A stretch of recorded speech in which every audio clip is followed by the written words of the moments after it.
Gloire à Dieu, alléluia. Merci au groupe de chant pour la louange et l'adoration. Merci pour la louange des uns et des autres. Merci au Seigneur qui nous a rassemblés. À lui seul soit la gloire. Seigneur, je te prie que pendant ce moment, il y ait une communion entre ton cœur et le cœur de qui nous sommes. Seigneur, notre cœur veut être sensible à ta parole, que rien ne fasse obstruction, mais en revanche, que ton Saint-Esprit permette cette connexion. Que ta parole trouve un écho favorable dans nos cœurs, cette parole qui est capable de nous guérir, de nous redonner de l'espérance, de nous redonner la vie, la joie, la paix et la vie éternelle que tu promets dans le nom de Jésus. Amen. Amen. Gloire à Dieu. Je vous salue toutes et tous dans le nom de notre Seigneur Jésus-Christ. Amen.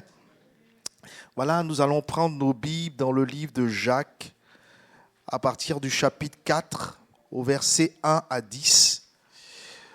On va le lire ensemble, mais avant de le lire, comme les chants nous ont conduits, Dieu a un désir. Dieu a un désir, son désir c'est que son cœur se rapproche de chaque cœur. Que ce soit un cœur de bébé, d'enfant, de jeune, d'adulte et de vieux, Dieu veut restaurer la communion. Amen. C'est le vrai désir de Dieu. C'est vrai qu'on a remplacé ça par tellement de choses, mais c'est le seul besoin, c'est Dieu en Jésus-Christ. Amen. Et pour ça, comme l'a rappelé Étienne, il a payé le prix, parce que c'était trop important. Amen. Parfois, on est dans des situations, on pense que Dieu nous a abandonnés. Non, il ne nous abandonne pas. Il nous attend. Amen. Jacques 4, à partir du verset 1. D'où viennent les luttes et d'où viennent les querelles parmi vous? N'est-ce pas de vos passions qui combattent dans vos membres? Verset 2. Vous convoitez, vous ne possédez pas, vous êtes meurtriers et envieux, et vous ne pouvez pas obtenir, vous avez des querelles et des luttes, et vous ne possédez pas parce que vous ne demandez pas bien. Verset 4. Vous demandez et vous ne recevez... Oui, d'accord. Adultère que vous demandez, excusez-moi, et vous ne recevez pas parce que vous demandez mal dans le but de satisfaire vos passions. Verset 4, adultère que vous êtes, ne savez-vous pas que l'amour du monde est inimitié contre Dieu? Celui donc qui veut être ami du monde se rend ennemi de Dieu. Verset 5, croyez-vous que l'Écriture parle en vain? C'est avec jalousie que Dieu chérit l'Esprit qui a fait habiter en nous. Verset 6, il accorde au contraire une grâce plus excellente. C'est pourquoi l'Écriture dit Dieu résiste aux orgueilleux, mais il fait grâce aux humbles. Verset 7. Soumettez-vous à Dieu, donc à Dieu, résistez au diable et il fuira loin de vous. Verset 8. Et c'est lui qui nous intéresse. Approchez-vous de Dieu et il s'approchera de vous. Nettoyez vos mains, pécheurs, purifiez vos cœurs, hommes irrésolus. Bien-aimés, il y a dans la Bible des versets qui sont des véritables pépites dont il est difficile de sonder la profondeur, de mesurer la puissance de transformation que ces versets contiennent si on les mettait vraiment en pratique.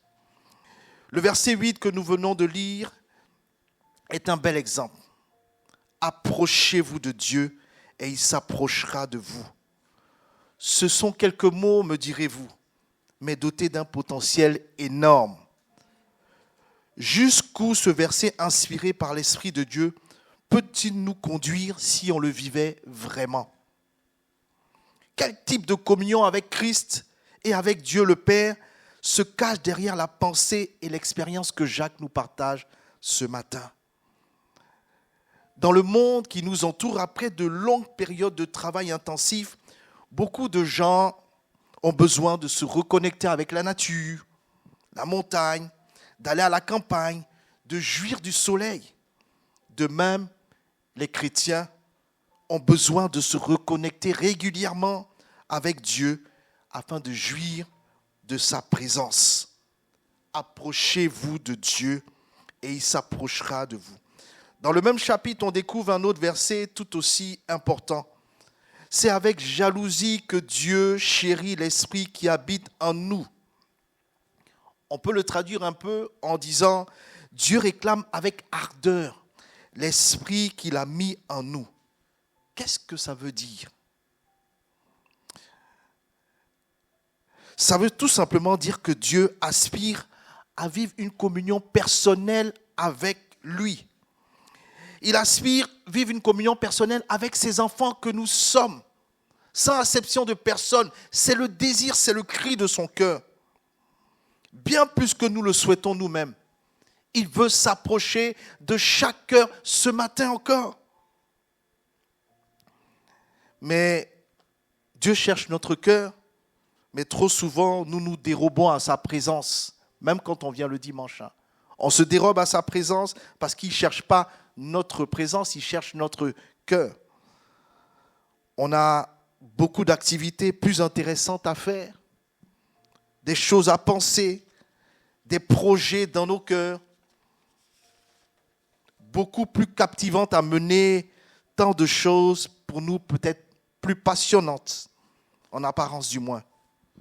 Mais quelle promesse se cache derrière ces deux versets, si nous y attachons un peu plus d'importance? Je le dis souvent, pour bien comprendre une promesse de la Bible, il faut toujours faire l'effort de la restituer dans son contexte et de discerner le fil de la pensée de l'écrivain, ce qui a inspiré Jacques. On a lu Jacques 4, versets 1 à 10. Dans cet épître, Jacques, il faut comprendre qu'il est le responsable de l'église de Jérusalem. Il s'adresse aux chrétiens d'origine juive qui sont dispersés dans de nombreuses nations païennes. Et comme vous l'avez sans doute perçu lorsque je lisais, Jacques, c'est un auteur il est direct, il va droit au but. Il n'a pas la langue dans sa poche. Il reproche à ses lecteurs d'avoir perdu l'attitude de cœur qui avait dirigé un vrai disciple de Jésus-Christ. Il a caricaturé un peu les choses. On pourrait dire que Jacques divise les destinataires, ceux à qui il écrit cette épître, en deux catégories. Et écoutez-moi bien. La première catégorie concerne les personnes qu'il a dépeintes dans les versets 1 et 2. Ce sont des chrétiens qui ont sincèrement cru en Jésus-Christ, qui ont cru qu'il était le Fils de Dieu et le Sauveur du monde, comme beaucoup d'entre nous. Nous avons vraiment accepté sa grâce, mais notre conversion a eu peu d'impact dans notre vie quotidienne. En réalité, on continue à vivre comme avant, selon des motivations purement humaines, selon les passions qui agitent nos pensées. Comme on a l'impression que ce type de personnes-là ont l'impression que leur prière est sans réponse. Je prie, mais je n'ai pas de retour, je ne comprends rien. Et ces personnes-là négligent la prière, qui est le seul moyen de communiquer avec Dieu. Cela s'est fait progressivement sans trop y penser. On est prêt, ce type de personne-là est prêt à admettre que la prière est utile, est importante.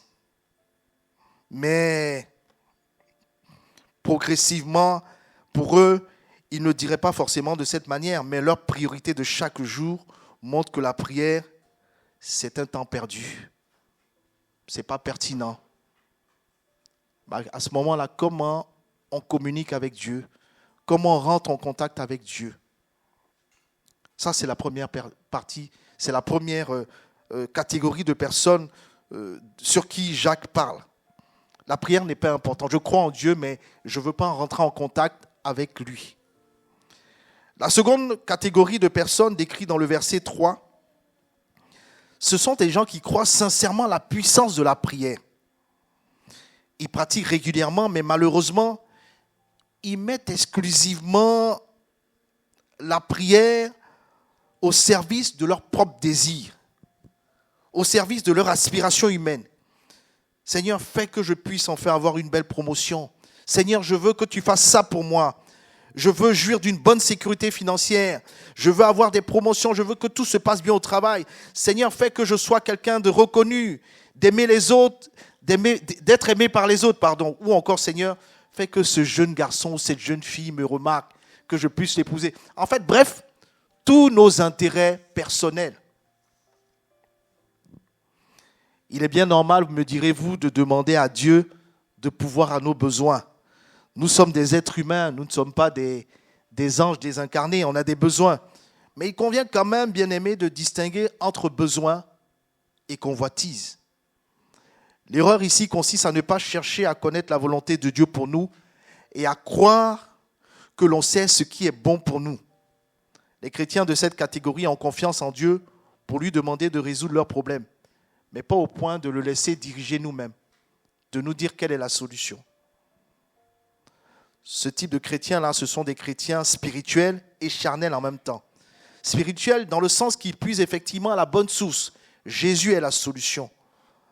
Mais ils sont charnels dans le sens où ils espèrent se servir de cette force pour satisfaire leurs objectifs personnels, sans se demander si ce sont vraiment les meilleurs pour eux. Jacques, il pose des mots forts par rapport à ça, pour dénoncer cette attitude de cœur. Adultères que vous êtes, ne savez-vous pas que l'amour pour le monde est synonyme de haine contre Dieu? Et c'est à cause de ce mélange malsain entre une attitude spirituelle et des objectifs charnels que Jacques qualifie bien souvent ses lecteurs d'être des hommes partagés, des hommes irrésolus. La tradition exacte dans le grec, des hommes au cœur double, au cœur divisé. En fait, j'ai besoin de Dieu qui me donne ça, mais en fait, j'ai rien à faire de lui, quoi. Jacques les accuse purement et simplement d'installer une idole dans le temple de Dieu qu'est leur cœur.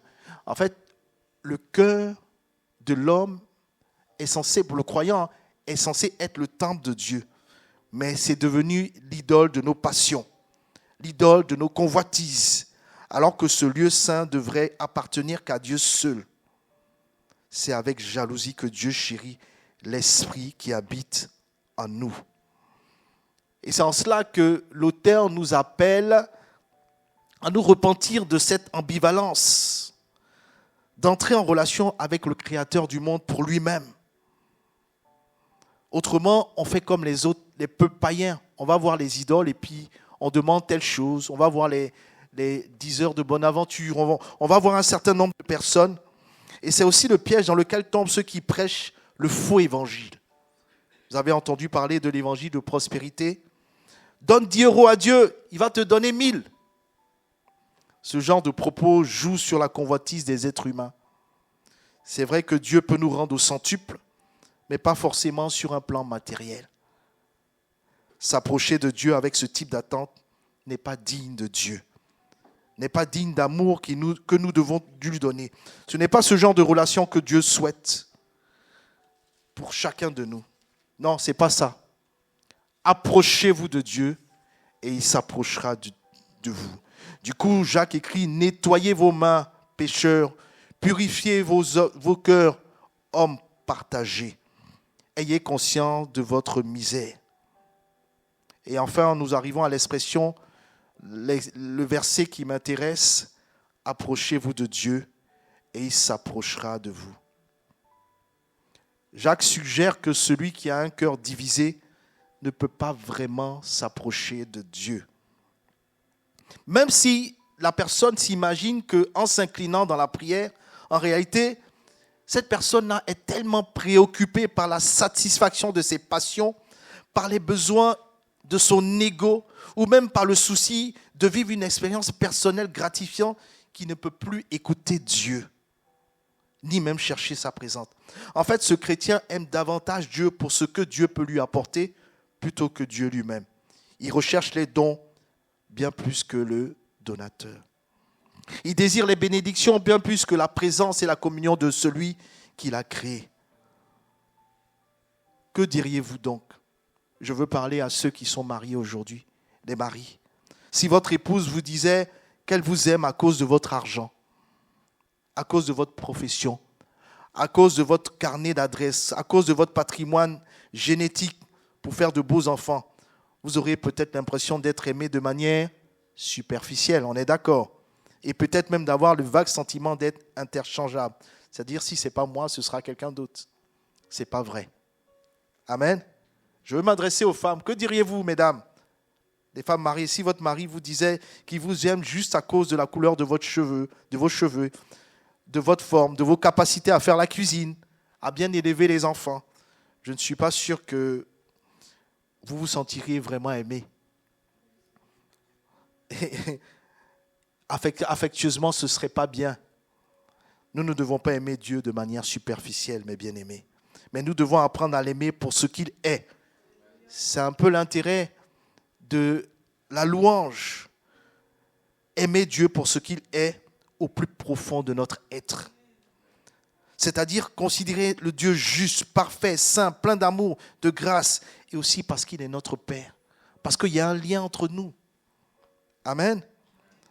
Le pardon et la grâce de Dieu nous ont été offerts en Jésus-Christ, afin que nous puissions nous approcher de Dieu. Étienne le disait, on ne peut pas s'approcher de Dieu, mais Christ a payé le prix afin qu'on puisse s'approcher de Dieu, mais avec notre cœur, pas parce qu'on a besoin de quelque chose. Amen.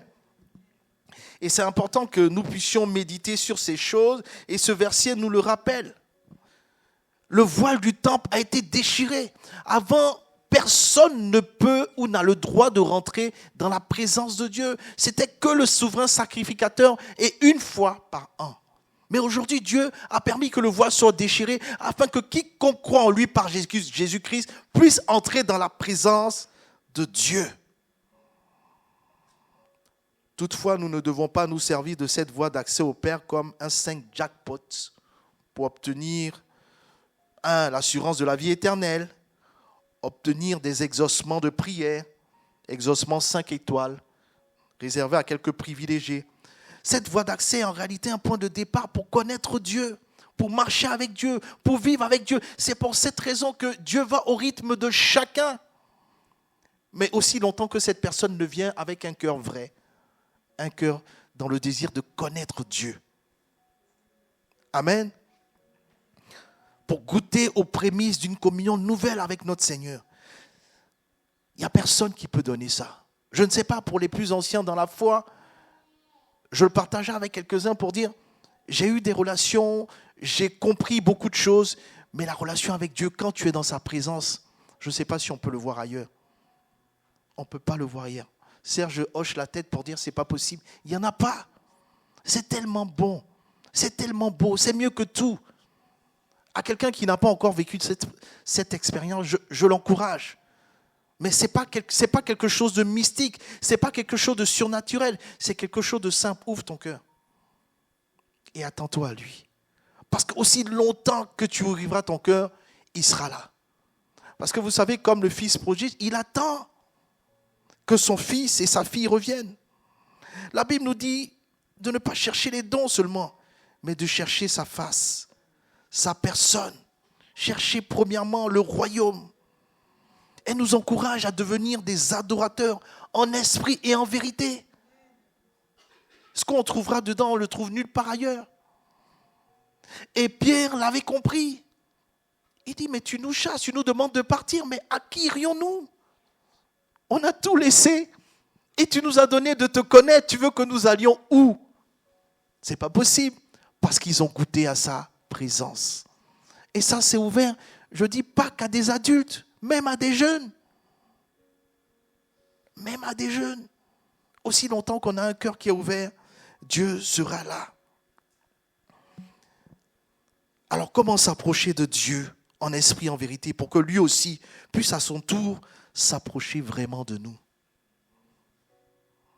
Au premier abord, on se heurte à une apparente contradiction. Jacques nous invite à nous approcher de Dieu, mais tout le reste du Nouveau Testament affirme que Dieu habite déjà par son esprit dans notre cœur. A-t-on vraiment besoin de s'approcher de celui qui est déjà présent en nous? Eh bien oui, parce qu'une communion se vit entre deux personnes, attentifs et présents et conscients de ce qu'il y a une communion. Certes, Dieu est présent parmi nous à chaque instant, mais si nous ne sommes pas pour lui, nous échouons à nous approcher de lui. Dieu est là au milieu de nous. Mais celui qui a un cœur sensible. Et celui qui veut s'approcher de Dieu vivra cette communion avec Dieu. Amen. C'est pas de la publicité mensongère de dire que Dieu est dans la louange de son peuple. Il est là parce qu'il a dit qu'il est là. Maintenant, quelle est mon attitude de cœur? Est-ce que mon cœur est ouvert? Ou est-ce que mon cœur est fermé? Ou alors est-ce que mon cœur est ouvert et j'attends, Dieu guéris-moi, Dieu donne-moi ceci, donne-moi cela. On n'arrivera pas. En fait, les dons découlent de ce que je suis en connexion avec Dieu et Dieu fait descendre sa bénédiction. C'est une conséquence. Amen. Je ne sais pas si c'est clair pour vous. C'est ce à quoi Dieu nous appelle. Gloire à Dieu.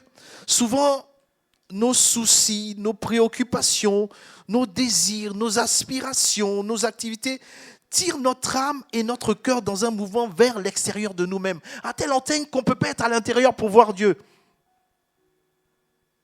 Je ne sais pas si je me fais comprendre. Du coup, nous ne sommes plus du tout présents pour Dieu. Et on ne peut pas le voir là. S'approcher de Dieu, bien-aimé, c'est se détacher de tout ce qui nous préoccupe et reconnaître sa présence en nous. Lui laisser la première place, passer gratuitement du temps avec lui, sans même lui demander quoi que ce soit. Seigneur, je te cherche, Seigneur, je t'aime. Juste désirer sa présence. Observe ce qui se passe lorsqu'une personne se laisse absorber par quelque chose. Et je vais vous faire rire un peu. Une fois, j'étais concentré sur mon téléphone et j'étais dans un jeu. Et Cynthia me parlait, mon épouse. Et je lui disais oui. Mon esprit était sur mon jeu. Mais en fait, j'écoutais même pas ce qu'elle me disait. Elle parlait, elle me posait des questions précises, je répondais, mais en fait, j'étais même pas avec elle du tout. C'est frustrant quand tu t'en rends compte. Amen. Mais c'est ce qu'on fait à Dieu. C'est ce qu'on fait à Dieu. Il nous attend. Mais en fait, il se rend compte qu'on n'est même pas avec lui. Amen. On est dans un autre monde. Une personne peut être avec une autre personne, comme je vous ai dit, dans la même pièce, sans qu'on remarque sa présence. Et elle me posait la question, elle parlait, elle est partie. Je ne me suis même pas rendu qu'elle était partie. Parce que j'étais dans mon jeu. Vous imaginez? Nous sommes en permanence tendus vers des choses à faire, des objectifs à atteindre, des problèmes à résoudre. Nous ne sommes plus présents pour Dieu. Lui, il est là pour nous, mais nous ne sommes pas là pour lui. Est-ce que c'est parce que nous ne sommes pas là pour lui qu'on ne peut pas capter sa présence? Qui croit que Dieu est au milieu de nous? Oui, on le dit, oui, amen. Mais qui sent la présence de Dieu? Aussi longtemps qu'on sera préoccupé, on ne pourra pas le voir. S'approcher de Dieu peut consister à offrir chaque jour quelques minutes de son temps sans rien faire, sans rien demander, en restant là dans le silence et en disant à notre Dieu, je veux être juste présent pour toi. Je veux t'offrir quelques instants de silence pour venir à ta rencontre. Je t'appartiens, mon Dieu. Je ne m'appartiens pas à moi-même. Je suis là pour toi. Que veux-tu de moi? Est-ce qu'on est prêt à faire ces prières à Dieu, à offrir ça à Dieu même en 1-2 minutes? Ça nous permettrait de vivre cet exercice. Et parfois, Dieu ne veut rien d'autre qu'un peu de notre attention, qu'un peu de notre présence. Dieu peut tout pour nous. Il veut le bonheur pour nous. Est-ce qu'on est prêt à attendre? Est-ce qu'on est prêt à le chercher et à le trouver? Je disais à la jeunesse hier que ne le prenons pas comme un verset pris au hasard. Prenons-nous comme le fait que Dieu le dit pour chacun de nous. Je connais les projets que j'ai pour toi, projets de paix et de bonheur, un avenir et de l'espérance. En fait, si vous voulez, j'ai envie de dire que Dieu l'a prévu pour chaque aspect de nos vies. Dieu n'est pas tête en l'air, peut-être comme moi. Dieu est organisé, ordonné. Il sait toutes choses. Quand il dit qu'il connaît les poils de nos cheveux, il sait de quoi il parle. Mais est-ce qu'on a du temps pour dire, Seigneur, je veux aller devant toi, afin de savoir ce qu'il a prévu pour nous? Mais comme nous sommes des hommes, et nous pensons qu'on peut faire toutes choses tout seul, on n'a pas besoin de lui. Et on prend des voies, des chemins détourné et après on se plaint de conséquences. Seigneur, à l'aide! Mais j'étais là, tu ne m'as pas écouté. Amen. La difficulté de ce type de prière est qu'il faut sans cesse chasser une multitude de pensées sans importance qui ont pour objectif de nous distraire et qui réclament notre attention. Elles vont venir prendre la place de Dieu parce que maintenant c'est un temps de rencontre avec Dieu, un temps d'adoration, un temps spécial. La prière d'adoration est un moment inlassable de reprise de soi par lequel le croyant rattrape sa pensée qu'il échappe vers l'extérieur pour le ramener vers Dieu. Dès qu'une idole, une passion, une convoitise entre dans notre cœur, qu'est le nouveau sanctuaire dédié au Seigneur, son objectif c'est nous détourner de Dieu. Faisons attention. Remarquons la prudence et l'expression utilisée par Jacques. Approchez-vous de Dieu. Il ne dit pas entrer en communion avec Dieu, mais il écrit plus souvent approchez-vous de Dieu. Ce n'est pas à nous de décider si cette communion va jaillir ou pas. C'est à Dieu d'en décider à lui seul. Parce que lui seul sait si notre cœur veut le retrouver ou pas. Amen. Si nous sommes prêts à ouvrir notre cœur à Dieu, Dieu sera là. Ce n'est pas au pasteur de l'apprécier, à qui que ce soit, mais c'est à nous de l'apprécier. Seigneur, je veux me tourner vers toi. Donnons-nous les moyens de cette véritable communion en augmentant la chance de voir naître ces communions. Comme le dit une publicité, 100% des gagnants ont tenté leur chance. Essayons. Amen. Essayons. Parce que c'est là qu'on va trouver Dieu, c'est là qu'on va trouver la paix, c'est là qu'on va trouver le réconfort, c'est là qu'on va trouver la guérison de nos blessures, c'est là qu'on va trouver enfin la solution à nos problèmes. J'ai envie de dire aux plus anciens dans la foi, il y a des problèmes qu'on a eus depuis le début de notre foi et les problèmes sont là encore. On n'a pas trouvé de solution. Mais la solution est en Jésus seul. Et je ne suis pas en train d'accuser qui que ce soit. Je suis simplement en train de dire que dans notre marche avec Dieu, la seule solution, c'est Jésus seul. Si on ne l'a pas trouvé, c'est de notre faute. Ce n'est pas de la faute de Dieu. Nous avons beaucoup de mal en Occident à être des adorateurs, car nous avons appris depuis tout petit à être dans l'action, être impatient, tout voir se résoudre rapidement. Mais les vraies relations ne se développent pas de cette manière. C'est au fur et à mesure, petit à petit, on s'ouvre, nos cœurs s'ouvrent, au fur et à mesure. Dieu s'engage dans ce verset. Approchez-vous de Dieu et il s'approchera de vous. Je ne sais pas comment il le fera, mais il le fera. Si bien sûr vous savez l'attendre, il y aura forcément un moment où Dieu va vous donner une parole, une conviction, une paix, une joie intérieure. Les anciens peuvent le dire, même ceux qui sont dans la foi. Si je demande à quelqu'un, est-ce que tu as déjà vécu une expérience avec Dieu ? Tout le monde va lever la main. Mais cette relation a été un début, une fin. Et puis après, on retourne à nos habitudes. Mais Dieu veut qu'on le vive tout le temps. En tout cas, le plus de temps possible. Amen. Il s'engage. Si on s'approche de lui, il s'approchera de nous dans notre cœur. Amen. Il veille sur sa parole. Pour vous donner un exemple de ce à quoi peut ressembler une personne qui s'approche de Dieu dans l'adoration, on peut prendre le psaume 84 à partir du verset 2. « Combien tes résidents sont aimés » Ça, c'est quelqu'un qui a vécu ça, qui parle. « Éternel maître de l'univers, mon âme soupire et même languit après les parvis de l'Éternel. Tout mon être pousse des cris de joie vers le Dieu vivant. Même le moineau trouve une maison, et l'hirondelle un nid où elle dépose ses petits. Moi, je soupire après tes autels.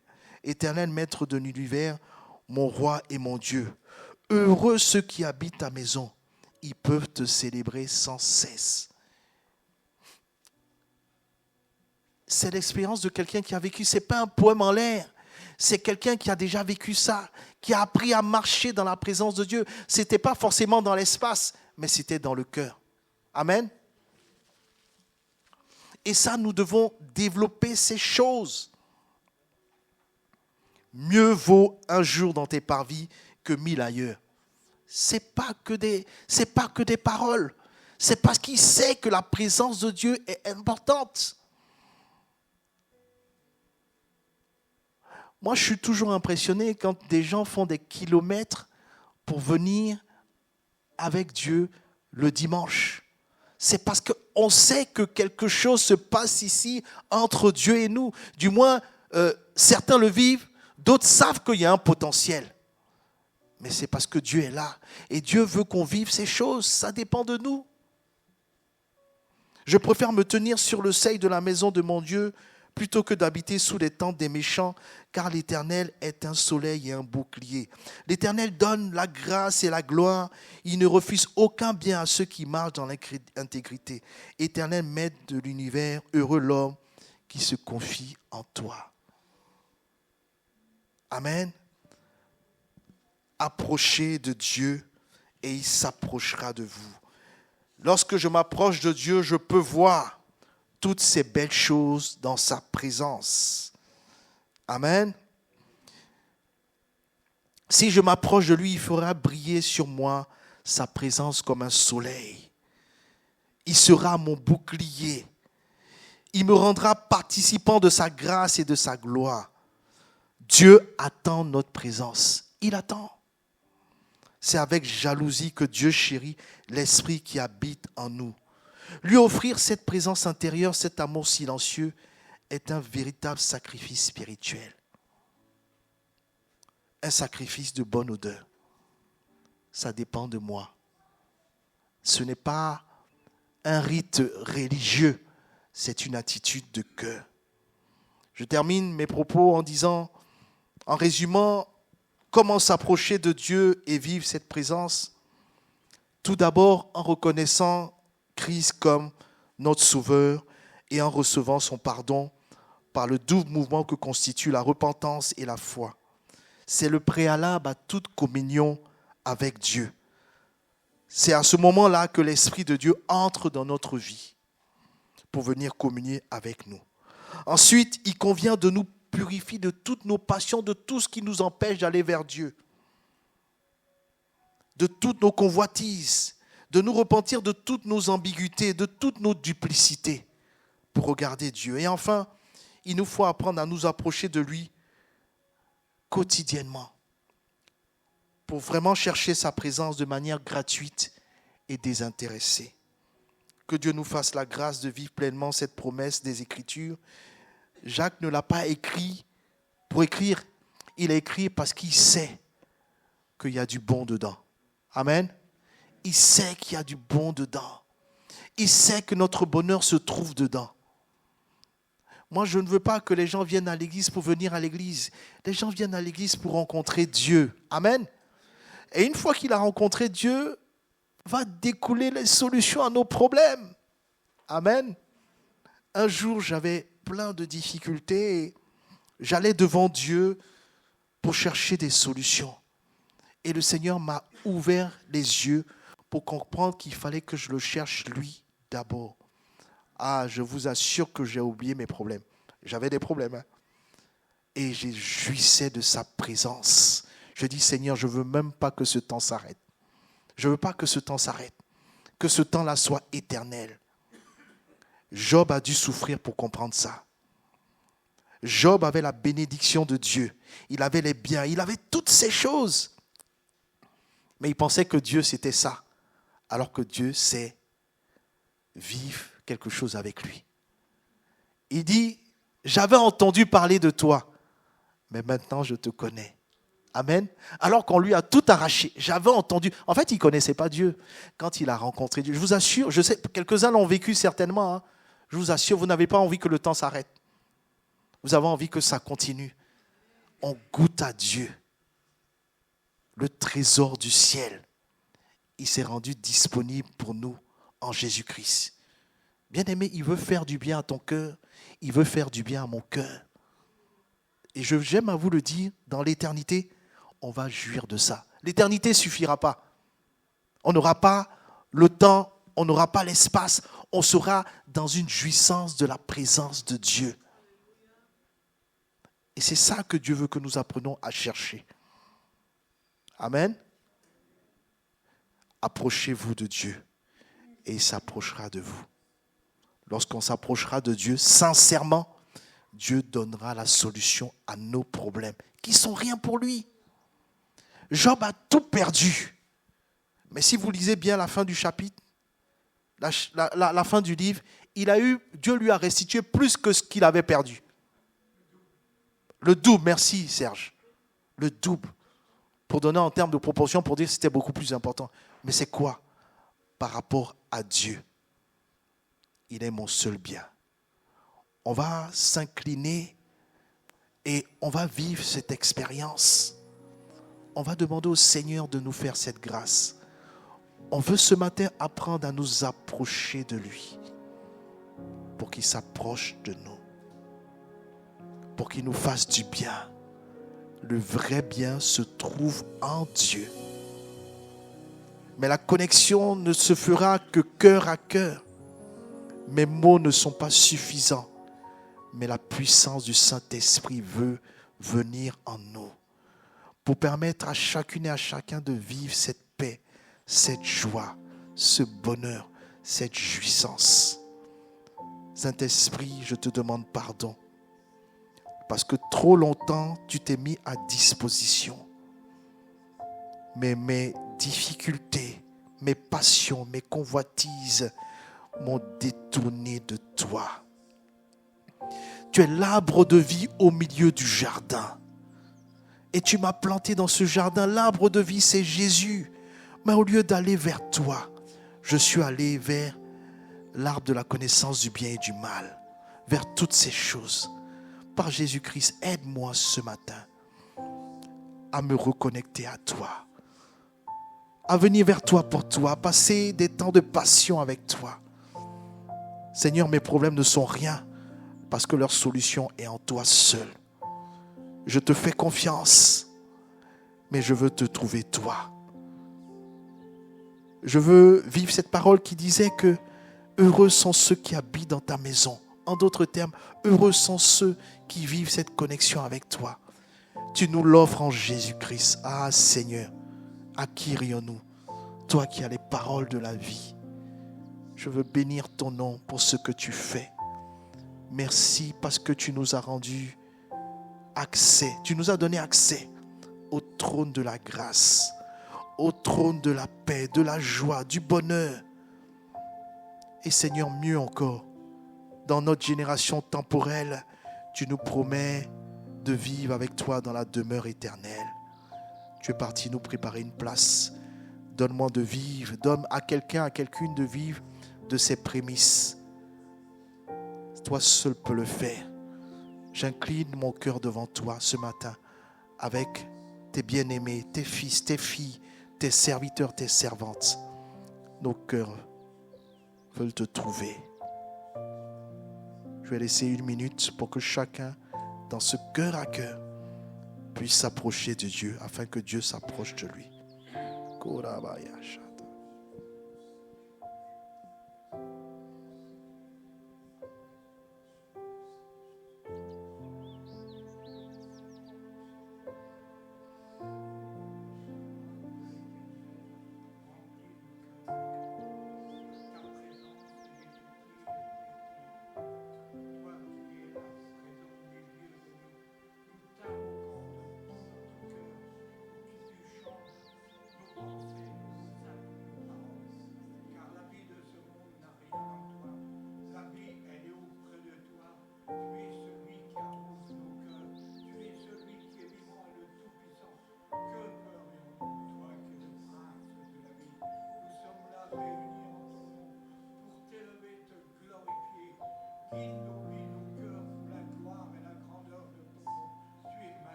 Seigneur, merci pour ces temps. Aide-nous à développer ces moments-là, même chez nous, où tu es présent. Mets en nous ce vouloir et le faire selon ton bon plaisir. Fais du bien à une et à un. Glorifie-toi.